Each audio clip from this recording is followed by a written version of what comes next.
እናሻግራት ሁላችንም በመደመር መድረሻችን ጫፍ እስከ ጫፍ እንዲሰማ ለኩሰው ይቀጣጠል የድል ሻማ። የፍትህና የህግ የበላይነት መጥፋት። የፍትህ ተቋማት እንደ ፍርድ ቤት፣ ፖሊስና አቃቤ ህግ ያሉ የፖለቲካ ታማኝነትን ከሙያዊ ብቃት አስቀድመው እንዲሰሩ በመደረጉ ዜጎች በገዛ ሀገራቸው ፍትህ አጥተው ለስደትና ለእስራት ተዳርገዋል። ህግ ለጥቂቶች መጠበቂያ፣ ለብዙሃኑ ደግሞ ማጥቂያ መሳሪያ ሆኖም አገልግሏል። በዜጎችና በመንግስት መካከል ያለው ማህበራዊ ውልም እንዲላላ አድርጓል።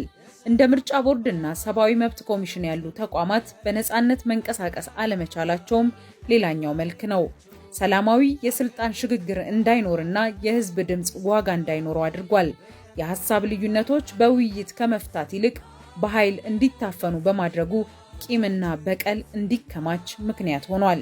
ተፎካካሪ የፖለቲካ ፓርቲዎች በነፃነት እንዳይደራጁ በማነቅ የሀገሪቱ ፖለቲካ ወደ አክራሪነት እንዲያዘነብል አድርጓል።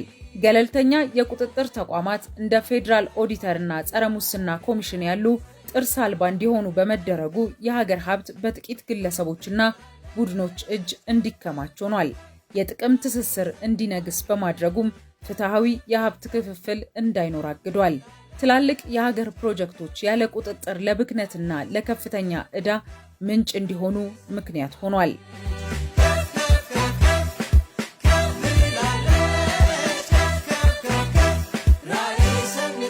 የመከላከያና ደህንነት ተቋማት የሀገርን ሉዓላዊነት ከመጠበቅ ይልቅ የአንድን ፓርቲ ዕድሜ ለማራዘም ሲሰሩ ቆይተዋል።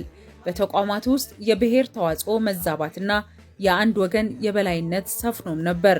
ይህም በህዝብ ዘንድ በጥርጣሬ እንዲታዩና በችግር ጊዜ እንደ ብሔራዊ መከታ ሳይሆን እንደ ስጋት እንዲቆጠሩ አድርጓል።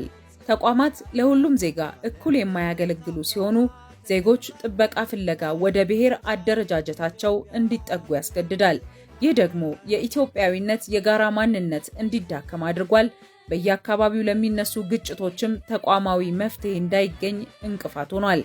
ገለልተኛ ተቋማት አለመኖራቸው የመንግስትን ዕድሜ ለማራዘም ቢረዳም ሀገሪቱ ግን ለከፍተኛ የፖለቲካ አለመረጋጋት፣ ለኢኮኖሚ ድቀትና ለህዝብ መከፋፈል አጋልጧታል። ለውጡ የመጣውም እነዚህን የተሰበሩ ተቋማትን ለመጠገንና ለሁሉም ዜጋ እኩል የሚቆሙ ብሔራዊ ተቋማትን ለመገንባት ካለው የገዘፈ ህልም የመነጨ ነው። እናሻግራት ሁላችንም በመደመር መድረሻችን ጫፍ እስከ ጫፍ እንዲሰማ ለኩሰው ይቀጣጠል የድል ሻማ።